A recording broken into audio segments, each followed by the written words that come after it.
और ये बात थी, हमारे पहला जो कीमो था जून में चला, वहाँ से लेकर के नवंबर में आखिरी कीमो चला। उसके बाद हमारा कुछ पेट स्कैन्स हुए और उसके बाद जब हमने देखा हर दिन हम इस समय कैसे बिताएं प्रार्थना के साथ, तो हमें काफ़ी अपने विश्वास में मजबूत लगा।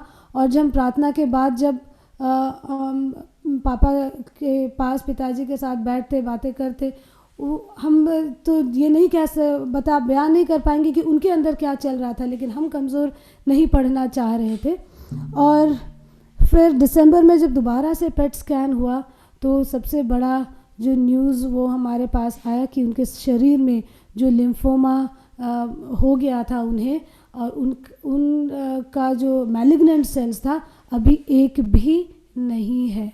परमेश्वर का बहुत बहुत धन्यवाद हो, और हम उनको हम लाखों लाख हम उनको धन्यवाद देना चाहते हैं कि उन्होंने हमारी प्रार्थना को सुना। इस दौरान हम इतने मजबूत हुए अपने विश्वास पे। बचपन से है तो एक एडवेंटिस्ट परिवार में जन्मे और बड़े हुए, लेकिन जब विश्वास को परखने का समय आता है तो बिल्कुल कमज़ोर पड़ जाते हैं हम। और ये घटना इस दौरान लॉकडाउन के समय हम परमेश्वर को और करीब से देखे और जाने, और वो किस तरीके से अपने समय पर प्रार्थनाओं का हमारा जो है वो जवाब देते हैं, उसके लिए हम बहुत ही शुक्रगुजार हैं। और हम इस चीज़ को बहुत खुशी से बांटना चाहते हैं कि परमेश्वर कितने महान हैं। और इसी को आगे हम बढ़ाते हुए हम अपने जो संवाद है उसमें जाने से पहले हम एक गीत गाएंगे, जिस गीत का शीर्षक है चट्टान। जो परमेश्वर हमारा है वो हमारा चट्टान है, और वो हमें कभी भी नहीं छोड़ेगा, और वो एक जगह है जहाँ हम बराबर से सुरक्षित रहेंगे।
बहुत बहुत धन्यवाद। इस वक्त हम आमीन। संवाद में आगे बढ़ना चाहेंगे। 2 मिनट हम आपसे चाहेंगे ताकि हम माइक को नीचे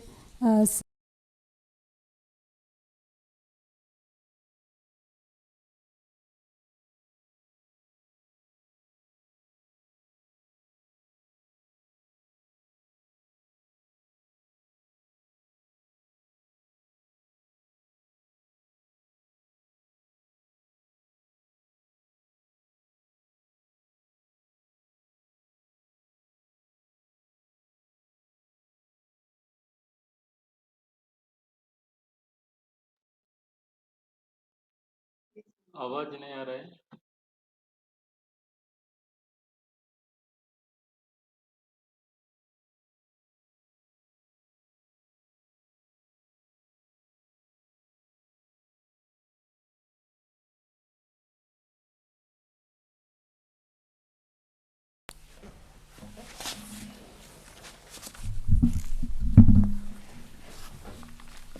धन्यवाद।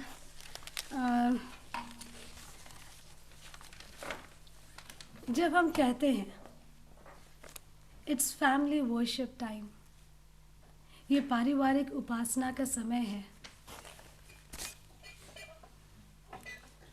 तो घर में कितने कोई जो है खुश होते हैं, या इस समय के लिए वो लोग बेसब्री से इंतज़ार करते हैं, या उन्हें लगता है कि हाँ अभी वक्त आ गया है कि हम एक साथ इकट्ठा हो सकते हैं और हम एक दूसरे के साथ बातें कर सकते हैं।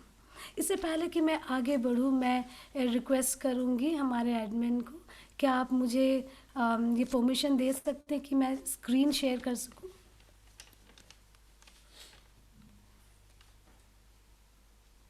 Yes, 1 minute. जी बहुत धन्यवाद, थैंक यू। हाँ, ऑलरेडी कवर। क्या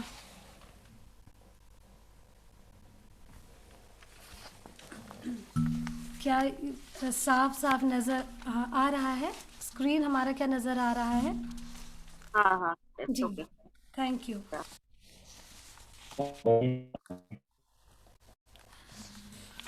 अगर कभी ऐसा समय था या ऐसा समय है जब हर घर में प्रार्थना का महत्व या प्रार्थना का मोल, इसका वैल्यू हमको जानना चाहिए, तो वो समय आज है और अभी है। प्रार्थना या पारिवारिक उपासना, जब मैं प्रार्थना कहूँगी या मैं फैमिली वर्शिप या उपासना की ओर मैं के बारे में मैं कहना चाह रही हूँ। क्या हमारा फैमिली वर्शिप, जो हमारा पारिवारिक उपासना है, सब कोई मिल करके उसको वो उसमें खुश होते हैं? जब मैं गूगल में देख रही थी ये पारिवारिक उपासना का डेफिनेशन, मैं टीचर हूँ तो मुझे पढ़ाने अच्छा लगता है, और एक किनारे से साइंस के टीचर होने के नाते एक किनारे डेफिनेशन से मैं स्टार्ट करती हूँ। तो पारिवारिक उपासना है क्या? एक ऐसी सभा जहाँ हम अपनी इच्छा से नियमित रूप से अपने पूरे सदस्य के साथ मिलकर परमेश्वर की स्तुति और महिमा करते हैं। एकजुट होकर हम खुद को और अपने परिवार को तैयार करते हैं। किस चीज़ के लिए तैयार करते हैं? जो हमें जो आज्ञा दिया गया है कि जाओ और लोगों को बताओ कि तुम्हारा परमेश्वर कितना प्रेमी है। मेरे हस्बैंड बायोलॉजी पढ़ाते हैं और वो पढ़ाते हैं कि सबसे छोटा जो कण है, सेल जिसको कहते हैं, कोई सभी चीज़ का, कोई लिविंग थिंग का सबसे छोटा वो एक सेल है। इसी तरह जब हम अपने आप को दुनिया में बाहर निकालने के लिए तैयार करते, अपने परिवार को, अपने बच्चों को, अपने बाकी सदस्यों को, तो घर और ये पारिवारिक जो उपासना है यही एक छोटा यूनिट है।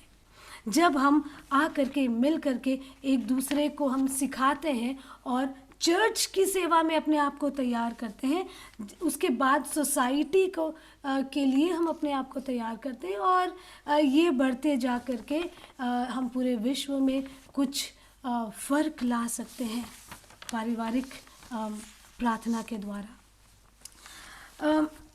जॉर्ज बार्ना जो है, उन्होंने एक किताब लिखा, transforming children into spiritual champions.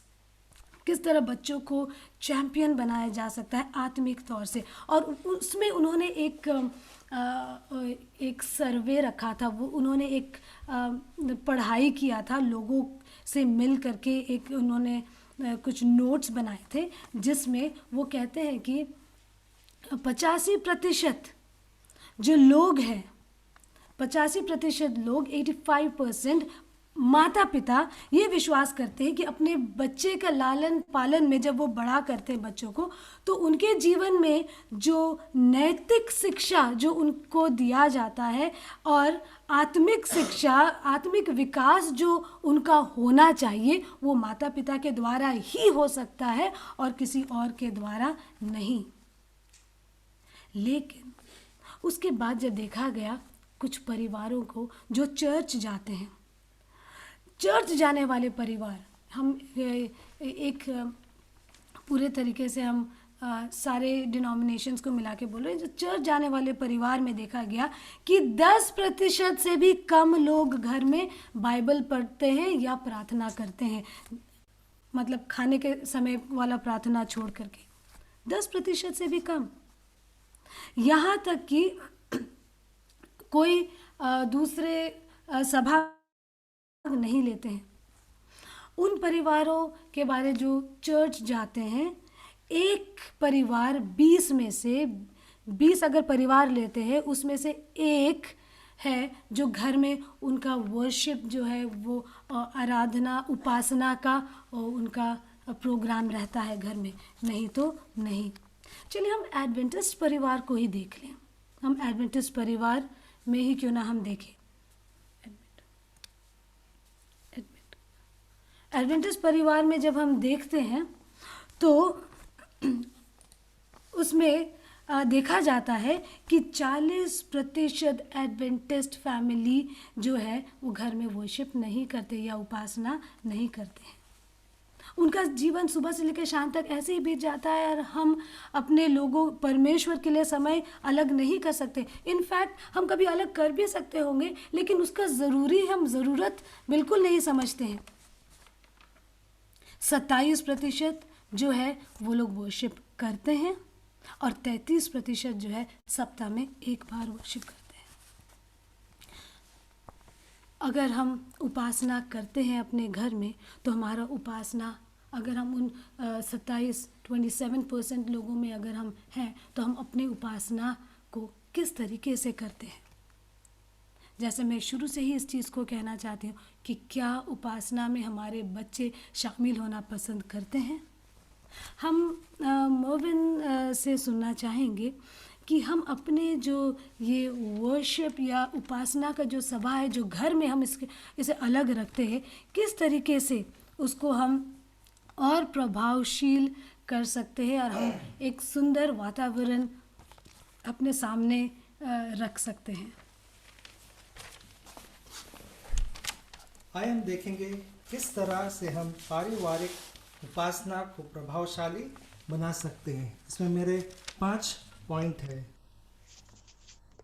पहला पॉइंट है, परिवार के सभी उम्र के लोगों के लिए अलग अलग तरीकों का प्रयोग किया जाना चाहिए, ताकि ये तरीके पारिवारिक उपासना को सुस्ताव और साधारण ना बनाएं। मेरे दूसरा पॉइंट है, उपासना को आनंदमय, खुश, रोमांचक, उत्साह से भरा होना चाहिए, ताकि परिवार उपासना के प्रति तत्पर हो सके। तीसरा पॉइंट, उपासना को लंबा और गंभीर ना बनाएं, जिससे बच्चों का ध्यान भटके।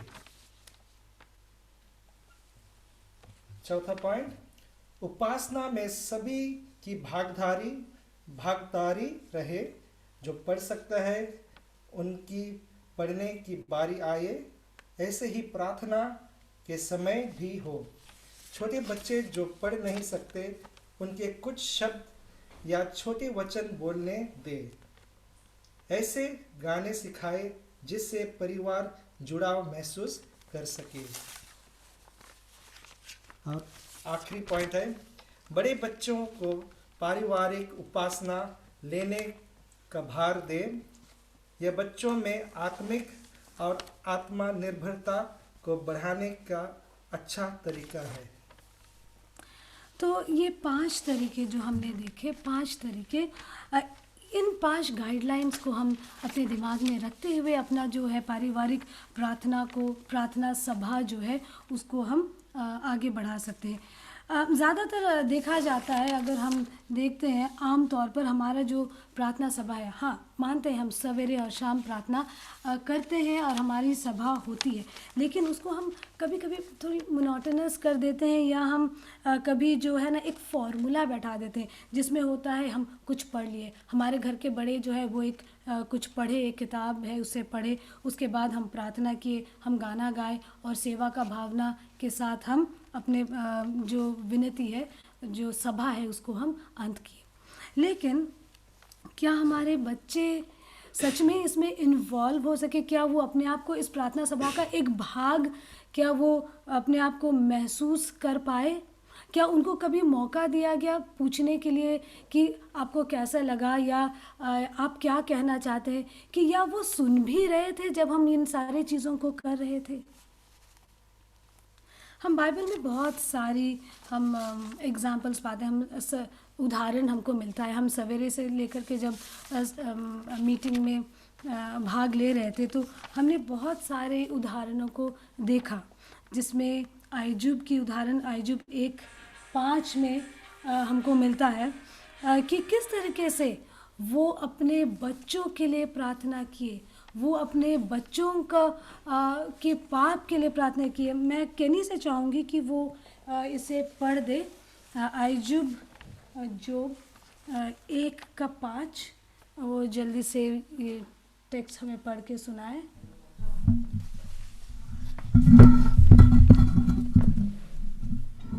जब जब भोज के दिन पूरे हो जाते तब जब आयूब उन्हें बुलाकर पवित्र करता और बड़े भोर को उठकर उनकी गिनती के अनुसार होमबलि चढ़ाता था, क्योंकि आयूब सोचता था कदांती मेरे लड़कों ने पाप करते परमेश्वर को छोड़ दिया है। इस रीति आयूब सदैव किया करता था। कहता है इस रीति से आयजूब सदैव किया करता था। इनके बारे तो हम रोज़ सीख रहे हैं। एक बहुत बड़ा उदाहरण है हमारे लिए कि हम इस चीज़ को अपने जीवन में लागू करें। जिस तरीके से आयजूब अपने बच्चों के लिए वो प्रार्थना किया, अपने बच्चों को वो सिखाया, और अपने बच्चों के लिए खास करके ताकि कोई उनसे दूर भटक ना जाए, वो किया। हम देखते हैं और एक पद हम देखना चाहेंगे, यहोशू 24:15 में हम देखना चाहेंगे। केनी पढ़ के सुनाएगा। और यदि यहोवा की सेवा करनी तुम्हें बुरी लगे तो आज चुन लो कि तुम किसकी सेवा करोगे, चाहे उन देवताओं की जिनकी सेवा तुम्हारे पुरखा महानद के उस पार करते थे, और चाहे एमारियों के देवताओं की सेवा करो जिनके देश में तुम रहते हो। परंतु मैं तो अपने घराने समेत यहोवा ही की सेवा नीत करूँगा। बिल्कुल साफ तरीके से यहाँ कहता है कि चुन लो। आज आप चुन लीजिए कि आपको क्या करना है, लेकिन मैं तो अपने घराने की ही, अपने प्रभु की ही उपासना करूँगा। वो अपने घराने पूरे घर परिवार के साथ। हम दाऊद के जीवन में भी देखते हैं, अगर दूसरा सामुएल 6 का 18 से 20 में हम देखेंगे तो वो किस तरीके से वो अपने प्रजा के साथ वो उपासना करते हैं और उसके बाद वो अपने घर को जाते हैं ताकि वो अपने परिवार के साथ ज़रूर ये जो सीख दाऊद को जो मिला वो अपने घर से वो सीखा। अगर आप देखेंगे पहला सामुएल 20 का 6 में, उसमें वो अपने घर को जाता है ताकि वो वहाँ पर उपासना में, होम बलि में शामिल हो सके, क्योंकि ये उसके घर का क्या था, एक रीति था। इस तरीके से हम बाइबल में देखते हैं कि लोग उपासना किए, लोगों अपने परिवार के साथ वो लोग मिल करके परमेश्वर की स्तुति और महिमा किए। लेकिन आज हम क्यों करें उपासना? क्यों हम बैठ करके सुबह और शाम हम परमेश्वर का नाम ले और उनकी स्तुति और महिमा करें? क्यों हम अपने बच्चों को इन सारी चीज़ों को क्यों सिखाएं? हम उनको स्कूल भेज रहे हैं, हम म्यूज़िक क्लास दे रहे हैं, बहुत तो हम उनको और बहुत सारे कंप्यूटर क्लास भेज रहे हैं, टाइपिंग वगैरह ही करा रहे हैं। तो उसके साथ साथ में अब इसमें क्यों करें? कभी कभी तो समय ही नहीं बचता है। क्यों हम इन सारी चीज़ों को करें? वाई? मैं 5-6 पॉइंट्स आपके सामने रखना चाहूँगी। जब बच्चे घर में हैं, जब वो छोटे हैं और जब हम उनको बताना सिखाना चाहते हैं कि हम अपने परमेश्वर के बारे में, सबसे पहला हमको उनको सिखाना है ताकि ये जब बड़े हो जाए तब तक भी अपने परमेश्वर को याद रखें। आज अगर हम उनको इस चीज़ को नहीं सिखाएंगे तब परमेश्वर का आदर करना ये कभी नहीं सीखेंगे। ये जीवन का एक कड़वा सच है कि मनुष्य को अपना ज़िंदगी अकेले ही गुजारना है। ना कोई भाई बहन, ना माता पिता, ना बच्चे, कोई भी हमारे जीवन के अंत तक हमारे साथ नहीं रह सकते। लेकिन अगर हम अपने बच्चों को परमेश्वर का प्यार और उनका साथ और उनको एक दोस्त की तरह हम उनको बताते हैं कि ये डर नहीं, मतलब भय से कि ये ईश्वर है, उनके सामने हमको दंडवत नहीं, एक दोस्त की तरह, तब बच्चे इस चीज़ को का वैल्यू करेंगे और उसको मानेंगे। और जब तक वे लोग बड़े भी हो जाएं, अकेले अगर कभी हो भी जाए तो लेकिन वो फिर भी कभी अकेले नहीं होंगे, क्योंकि परमेश्वर उनके साथ है। ये आदर करना सीखेंगे। नहीं तो हम बहुत बच्चों को देखते हैं, ना उनको चर्च में बैठने की इच्छा रहती है, ना प्रार्थना में वो लोग आंखें बंद करना पसंद करते हैं, ना कुछ संवाद सुनने। बच्चे जब छोटे हैं तब ये सारे ट्रेनिंग जो है हम अपने पारिवारिक जो है उपासना में हम उनको देते हैं। ये पहला, ताकि बच्चे जब बड़े हो तब भी परमेश्वर का आदर करें। दूसरा, हम ये बच्चे जाने कि उनका करने वाला, उनका रचने वाला, उनको इस दुनिया में लाने वाला कोई साइंस नहीं है, या ये अचानक या किसी भी तरीके से नहीं आ गए हैं, लेकिन उनको कोई बनाने वाला है जो समय निकाल करके उनकी रचना उन्होंने किया है। और ये हर एक बच्चे, बड़े और परिवार के सदस्य, यहाँ तक कि हम आयजू के जीवन में देखते हैं कि उनके घर के काम करने वाले, इनफैक्ट इसहाक के जीवन में हम देखते हैं, आइजक, कि उनके जो काम करने वाले थे उनके घर में, वे भी इस पारिवारिक उपासना में शामिल होते थे और वे भी जो है परमेश्वर को करीब से जानते थे, ताकि हमारा बच्चा जाने, हमारे परिवार वाले जाने, हमारे पड़ोसी जाने कि हम क्या भरोसा विश्वास करते हैं कि हमारा ईश्वर जो है वही सब चीज़ का रचने वाला परमेश्वर है। तीसरा, हम अपने परिवार में उपासना क्यों करें? क्योंकि ये एक समय जब हम एक पारिवारिक तरीके से सवेरे और शाम, या और भी समय जब आप दूसरे समय आप रख सकते हैं, जब हम इकट्ठा होते हैं, तब ये पारिवारिक तरीके से हमको एक दूसरे के करीब लेकर के आता है और पारिवारिक तरीके से हमको सिखाता है कि परमेश्वर का आदर कैसे किया जाए। जब हम कुछ कुछ चीज़ों को किताबों में सीखते हैं, उसको कैसे अपने जीवन में लागू करें, ये हमको बताता है जब हम एक पारिवारिक तौर से हम जमा होते हैं। इट ड्रॉज फैमिली क्लोजर, परिवार को करीब लेकर के आता है। आगे हम बढ़ना चाहेंगे। हमारे भरोसा, हमारा विश्वास को और मजबूत करता है। जब बच्चे हमारे साथ बैठ करके प्रार्थना में भाग लेते हैं, जब वो सीखते हैं, अगर हम सबत स्कूल पाठ का अध्ययन करते हैं, तब जब बच्चे देखते हैं कि हम कुछ भी ऐसे नहीं बोल रहे हैं, हर चीज़ का कोई आधार है, हम बाइबल से ढूंढ करके निकाल रहे हैं जिसके बारे में हम अपने बच्चों को सिखा रहे हैं, जो भी सबत स्कूल पाठ में है, या अगर हम सिस्टर वाइट की किताबों से पढ़ रहे हैं, हम सब चीज़ बाइबल के आधार पर करके हम उनको दिखाते हैं। और बच्चे वो जानते हैं कि हमारा जो भरोसा है, विश्वास है, वो खोखला नहीं है। और कब मिलेगा हमको समय अपने बच्चों को इन सारी चीज़ों के बारे में बताने के लिए? इसके लिए हमको समय अलग रखना होगा। नेक्स्ट, ये एक बहुत ही सुंदर बाइबल स्कूल है, एक्सीलेंट बाइबल स्कूल, जहाँ पर हम अपने बच्चों को सिखा सकते हैं कि जीवन में हम कैसे एक्सक्यूज मी आगे बढ़ सकें। और मैं खुद ही साइंस की टीचर हूँ, और कभी कभी बहुत सारी चीज़ों को जो मैं सिखाती हूँ जिसको मैं खुद भी विश्वास नहीं करती हूँ, जैसे कि the big bang theory, evolution. और जब हम पारिवारिक तरीके से जमा होते हैं, सीखते हैं, सिखाते हैं, तो हम बच्चों को साफ साफ ये बता सकते हैं कि बाइबल क्या कहता है और हमारा भरोसा कहाँ होना चाहिए। ये हमारे लिए एक एक्सीलेंट बाइबल स्कूल, जिसमें हमारा जो टेक्स्ट बुक है, हमारा जो पढ़ने का किताब है, वो बाइबल है।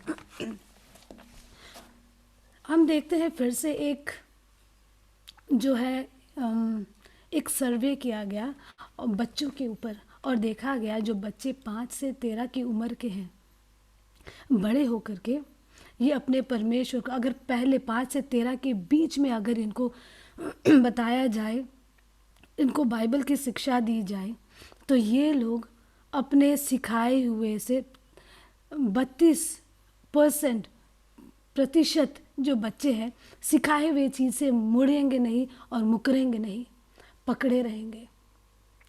जब हम लोग स्कूल में बच्चों को सिखाते हैं, हमारे यहाँ हॉस्टल है, हॉस्टल में बच्चे रहते हैं, और हम इन बच्चों को सिखाते हैं यीशु मसीह के प्यार के बारे। हम ये आशा नहीं करते हैं कि आज हम उनको सिखाएं और कल वो यीशु मसीह को अपनाएंगे, लेकिन हम ये चीज़ भरोसा करते हैं कि हमने एक बीज बोया है, और ये बीज शायद 5 साल, 10 साल, 20 साल, 25 साल, 35 साल कभी भी फल लाएगा, लेकिन लाएगा ज़रूर। ये तब होगा जब हम अपने बच्चों को अच्छी सही शिक्षा सही समय पर दें अपने उपासना सभा में। उससे बड़े जैसे होते जाते हैं बच्चे, ये लोग उतने जागरूक या उतने अपने दिल में इन संवादों को नहीं लेते हैं। बड़ों को जब हम इन चीज़ों के बारे बताते हैं, तो देखा जाता है कि जितने पहले हम बच्चों के जीवन में हम उनको सीख दें, वो अपने रास्ते से दूर नहीं भटकेंगे। है तो बहुत सारे पॉइंट्स, लेकिन मैंने कुछ पॉइंट्स को चुना है। आखिरी में मैं जोड़ना चाहूँगी, ये बच्चे जो है अपने परमेश्वर पर भरोसा, अटल भरोसा, पूरी तरह वो भरोसा करना सीखेंगे। कब बच्चे, और परिवार वाले बच्चे ही नहीं, हम सबों के, जैसे मरविन बता रहे थे कि बच्चे जब हम वर्शिप उपासना करते हैं, तो हर उम्र के बच्चों को हर उम्र के लोगों को ध्यान में रखते हुए किया जाए। और जब हम साथ में प्रार्थना करते हैं, प्रार्थना का जवाब हमको मिलता है, तब बच्चों का जो भरोसा है परमेश्वर में और मजबूत होगा। इससे बढ़कर के आप बच्चों को क्या दे सकते हैं? आज आप बच्चों को कपड़ा लता पैसा, अब बच्चे आज कल मोबाइल फ़ोन चाहते हैं, अपना लैपटॉप, अपना कमरा, अब बड़े होने लगते हैं तो अपना साइकिल और बाइक, ये सारी चीज़ें चाहते हैं। लेकिन अगर आप बच्चों को सिखाए कि किस तरीके से परमेश्वर के सामने अपने आप को लेके आए और कैसे, और सबसे बड़ा चीज़ है, बोलने से बच्चे ज़्यादा सीखते नहीं, वो देख करके। जब हमारे साथ बैठ करके, पूरे परिवार के साथ बैठ करके जब हम प्रार्थना करते हैं, तब बच्चे हमेशा पूरे जीवन भर के लिए सीख जाएंगे कि किस तरीके से परमेश्वर पर अपना भरोसा हम वे कर सकते हैं। तो ये थी कुछ कारण, 6 कारण जो मैंने आपके सामने रखा कि हमें उपासना करना है और कोई दूसरा राय नहीं है, 2 राय नहीं है, करना है। और अगर हम नहीं कर पा रहे हैं तो बहुत सोचने की बात है, क्योंकि ये वक्त, इस समय हम ऐसे समय में जी रहे हैं जब शैतान जो एक शातिर खिलाड़ी है, वो बिल्कुल भी चुप नहीं बैठ रहा है। वो हमें बहुत करीब से देखता है और देखता है कि कहाँ वो थोड़ी सी जगह पाएगा हमारे जीवन के अंदर घुस जाने का, और वो थोड़ी सी जगह से वो अपने आप को फैला लेता है और हमें पूरी तरह वो कंट्रोल करने की कोशिश करता है। कैसे हम अपने वर्शिप, जो उपासना सभा को और थोड़े से हम इंटरेस्टिंग बना सके, ताकि हमारे बच्चे जो है वो भी इसमें भाग ले सके और उनको अच्छा लग सके। पहले हमको भी लगता था कि हम बाइबल को ख़त्म करना है, चलो वर्शिप एक समय है जब हम बाइबल पढ़ना शुरू करेंगे, और पढ़ रहे उधर कौन झुक रहा है, उधर कौन सो रहा है, उसको हम नहीं देख करके हम अपना शुरू कर दिए। पूरा आज का एम है कि 2 चैप्टर ख़त्म करना है। नहीं, इसका कोई मतलब नहीं होता है। अगर हम अपने उपासना सभा में बाइबल पढ़ने का हम सोचे हैं, तो हमको उतना पढ़ना है जितना हमें और बाकी लोगों को समझ में आए। छोटी छोटी भागों में हम बांट दें, ना कि पूरा जो चैप्टर है, पूरा अध्याय, उसको पढ़ करके ख़त्म कर दें। या एक छोटी सी हम पैराग्राफ हम ले सकते हैं जिसमें हम कहानी बता सकते हैं अपने बच्चों को, और जब हम कहानी बताते हैं उसके बाद हम बच्चों को बोल सकते हैं, अच्छा तो आप बताइए कि ये कहानी हम कहाँ से लिए हैं, या इस कहानी को क्या आप शीर्षक दे सकते हैं, या इसमें कुछ शब्द है जो आपको अच्छा लगा, जो आपको पसंद आया, क्या आपको इन शब्दों का मतलब पता है। बच्चों को मदद करें ताकि जब वो पढ़ते हैं, सबसे पहला चीज़ वो समझ सके, दूसरा उसके अपने जीवन में वो लागू कर सके। हम और भी कुछ कर सकते हैं अपने उपासना सभा को और थोड़ा सा इंटरेस्टिंग बनाने के लिए। हम नए नियम से छोटे बच्चों को ध्यान में रखते हुए हम खैर बड़े भी इस चीज़ को वो लोग उनको अच्छा लगेगा, ताकि सब जगे रहें हमारे उपासना सभा में। हम यीशु मसीह के कुछ आश्चर्य कामों को के बारे में हम सीख सकते हैं और पढ़ सकते हैं, और उसके बाद हम सवाल रख सकते हैं, ये कब हुआ, क्या कारण था। हम अगर सिस्टर वाइट के राइटिंग, बहन वाइट के राइटिंग से अगर हम देखते हैं, वहाँ से पढ़ते, तो हमको और अच्छी तरीके से अपने आप को अपने परिवार के सामने अपना जो हम कहना चाहते हैं उसको कहने में और आसानी होता है। हमें कब हुआ, कैसे हुआ, इससे हम क्या सीख सकते हैं, हम बच्चों के सामने हम इसको ला सकते हैं, और बच्चे जानेंगे कि ये जो आश्चर्य काम है हमारे किस पुस्तक से है और बाइबल में कहाँ पाया जाता है। फिर हम बाइबल डॉक्ट्रिन के बारे में हम बच्चों को सिखा सकते हैं। हम क्यों भरोसा करते हैं, 3 दूत का संवाद क्या है, बहुत ही बेसिक तरीके से हम उनको बता सकते हैं। हमको बताना है क्योंकि यही सच्चाई है जिसमें हमारा पूरा कलीसिया आधारित है। हम एक वर्शिप समय में हम इसको ले सकते हैं, और बच्चों को बता सकते हैं। एक बहुत ही इंटरेस्टिंग चीज़ हमको लगा था जो हम अपने वर्शिप में करना चाहेंगे, वो है मैप स्टडी। जब हम बिल्कुल छोटे थे तो मेरा एक बहुत बड़ा ख्वाहिश था कि उन रास्तों में मैं चलूँ। वो ख्वाहिश अभी तक गया नहीं है, अभी भी है। उन रास्तों पर मैं चलूँ जिसमें हमारा परमेश्वर वो चले हैं। हमारे यीशु मसीह जब इस दुनिया में थे, जिन रास्तों पर वो चले, उन रास्तों में मुझे चलना और महसूस करना है, ये मेरा ख्वाहिश था। और हमेशा हम मैप्स में देखना चाहते थे कि उस समय का फ़िलिस्तीन, अब का फ़िलिस्तीन क्या है, इज़राइल कहाँ पर है, या बेबीलोन कहाँ पर है, जूडिया, समारिया, इन सब चीज़ों को हम देखना चाहते थे। आज के दिन के साथ हम तुलना करना चाहते थे और हमको बहुत अच्छा लगता था। और जब हम बच्चों को इन चीज़ों के बारे बताते हैं, अलग अलग देशों के बारे, नदी, पहाड़ जो बाइबल में है, कितना सच, कितना रियल उनको लगता है। और वो ये एक और तरीका होगा जब हम अपने उपासना सभा को थोड़ा बच्चों के लिए इंटरेस्टिंग बनाएंगे और बच्चे जो है उसमें भाग लेना चाहेंगे। हम अपनी उपासना सभा में कभी पिक्चर्स का इस्तेमाल कर सकते हैं, छोटे वीडियोस का इस्तेमाल कर सकते हैं। हम ध्यान दें, लेकिन आजकल बहुत तरीक़ों का वीडियो आता है जिसमें मतलब सच और झूठ को मिला करके दिखाया जाता है। तो हम सही तरीके के वीडियोस हम कोशिश करें ढूंढने के लिए, पहले हम देख लें और तब हम अपने उपासना सभा में इसको लेकर के आए, ताकि हम लोग देख सके। कभी हम बाइबल के हीरोज़ के बारे पढ़ सकते हैं, समझ सकते हैं और जान सकते हैं। और कभी कभी हम उनको दिखा सकते हैं। जब दाऊद और गुलायत का कहानी हम सबसे पहले अपने बच्चों को बताए उपासना सभा में, तो बताए कि गुलायत बहुत बड़ा, हट्टा कट्टा, लंबा चौड़ा और ऊंची आवाज़ में बोलने वाला वो था। और दाऊद एक नन्हा मुन्ना छोटा बालक जो परमेश्वर में भरोसा करने वाला था।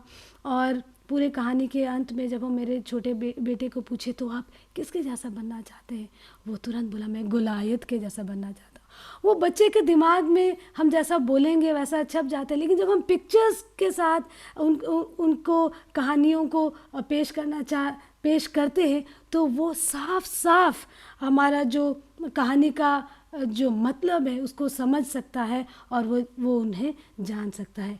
और हम अपने उपासना सभा में कभी छोटी बायोग्राफीज़ अपने बच्चों के साथ बांट सकते हैं। हम उनको बता सकते हैं कि किस तरीके से लोगों ने अपना जान तक यीशु मसीह के लिए गंवा दिया। एक छोटी छोटी कहानियों को जब हम उनके सामने लेकर के आते हैं तो उनके जीवन को हम नहीं जानते किस समय, किस तरह, कौन सा कहानी किसके जीवन को छू जाए। हमारा जो वर्शिप का जो भाग है, जो 4 भाग, पढ़ना, प्रार्थना करना, गाना गाना और सेवा की भावना से अपने वर्शिप को अंत करना, ये बहुत ही खूबसूरत तरीका है।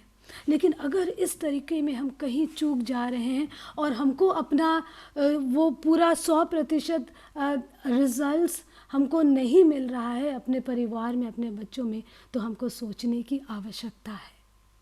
समय दे, परिवार के जो बड़े होने के नाते, माँ बाप होने के नाते, फैमिली के हेड होने के नाते आप इस चीज़ को आप सोचें और ध्यान दें कि ये जो जीवन है जो हमें मिला है, इस जीवन को हमको पूरी तरीके से, सही तरीके से जीना है और इसका हमको पूरा फ़ायदा अपने को उठाना है और बाकी जो हमारे चारों ओर है उनको भी हमारे द्वारा लाभ होना चाहिए। ये तभी होगा जब हम अपने परिवार को तैयार कर पाएंगे। और वो कब होगा? जब हम ऐसे ही हम छोटे छोटे समयों में अपने परिवार के साथ मिलेंगे और प्रार्थना करेंगे। परमेश्वर हमें आशीष दे, हमें मदद करे कि जब हम उपासना सभा अपने परिवार में चलाते हैं तो ये एक महत्वपूर्ण, मीनिंगफुल, इसका कोई मतलब होना चाहिए और ये समय व्यर्थ नहीं जाना चाहिए। हम सीख सके और हर उपासना सभा के बाद हम एक नए जोश से भर जाने सके, ताकि हम आगे बढ़ करके परमेश्वर का काम, उनकी महिमा, उनकी आराधना और उनकी स्तुति में अपने आप को लगा सके। और जब परीक्षा का समय आए तब जोशुआ की तरह हम बोल सके कि मैं और मेरा परिवार, हम तो परमेश्वर को ही मानेंगे और हम किसी और को नहीं मान सकते। जब तकलीफ़ का समय आए, जब हमको चुनना पड़े, तब हम अपने परिवार के साथ खड़े हो सके, चाहे हमारा जान भी क्यों ना चला जाए, लेकिन हम अपने जीवन को ईश्वर के नाम के लिए ही इस्तेमाल कर सके। यही हमारी प्रार्थना है और यही आज का हमारा संवाद था। बहुत बहुत धन्यवाद। अंत करने से पहले हम एक छोटा सा गीत के साथ इसको अंत करना चाहेंगे, और हमारा जो गीत है वो इंग्लिश में होगा। Hide me now under your wings, cover me with in your mighty hands. परमेश्वर का साथ हमारे साथ बरकरार रहे और हम अपने जीवन को उनके लिए लगाए, यही हमारी प्रार्थना है और यही हम आप सबों के लिए भी हमारी इच्छा।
प्रार्थना करें। हे हमारे स्वर्ग पिता, तेरा नाम का जय जयकार हो, तेरी महिमा हो और तेरी हम स्तुति करना चाहते हैं। हम तेरे सामने आते हैं, हम बिल्कुल भी इस योग्य नहीं हैं, लेकिन हम अपने टूटे हुए जीवन को, अपने दिल को, अपने हृदय को लेकर के तेरे सामने आते हैं पिता। हम बिल्कुल पाप में डूबे हुए हैं और हम तुझसे, तेरे सामने झोली फैलाते हैं कि तू हमारे पाप गुनाहों को, तू हमारे जीवन को साफ कर दे, जैसे तूने वादा किया है कि तू हमें साफ करेगा, हमारे सब गुनाहों से तू हमें माफ़ करेगा। धन्यवाद देते हैं पिता कि तू हमारी प्रार्थनाओं को सुनता है। धन्यवाद देते हैं कि हम एक जीवित परमेश्वर प्रभु के मानने वाले बच्चे हैं और तू हमें कभी अकेला नहीं छोड़ेगा। हमारे जीवन में किसी भी तरीके का तकलीफ़ या मुसीबत या बीमारी या शैतान किसी भी तरीके का प्रलोभन क्यों ना लेकर के आए, लेकिन हम सदा तेरे साथ रहेंगे और तू हमें कभी नहीं छोड़ेगा। ये इस बड़े आश्वासन के लिए हम तुझे धन्यवाद देते हैं। इस वक्त हम अपने जीवन को तेरे हाथ में सौंपते हैं। यहाँ जितने भाई और बहन इकट्ठा हुए हैं तुझसे प्रार्थना करने के लिए, तेरे सामने अपने जीवन को लेकर के जब आए हैं पिता, तू हर एक के जीवन को छू। हम आत्मिक, शारीरिक या मानसिक तौर से कमज़ोर हो सकते हैं पिता, हम मनुष्य है और हमसे गलतियां हो जाती है, लेकिन हम जानते हैं कि तू हमें प्यार करने वाला ईश्वर है। इस वक्त तू हर एक के दिल को, दिमाग को, आत्मा को तू छू और हमें अपने करीब लेकर के आ। मांगने से पहले तू हमें सब कुछ दिया है, ये जीवन दिया है, हमें श्वास दिया है पिता। मदद कर कि तेरे हर एक दिए हुए चीज़ को हम तेरे काम के लिए इस्तेमाल कर सके। ऐसा तू हमें आशीष दे, ऐसा तू हमें मदद कर। फिर से अपने पूरे जीवन को, सबों को तेरे हाथ में सौंपते हुए तुझे धन्यवाद देते हुए इस विनती को यीशु मसीह के नाम से मांगते हैं। दया करके सुन और ग्रहण कर। आमीन। आमीन।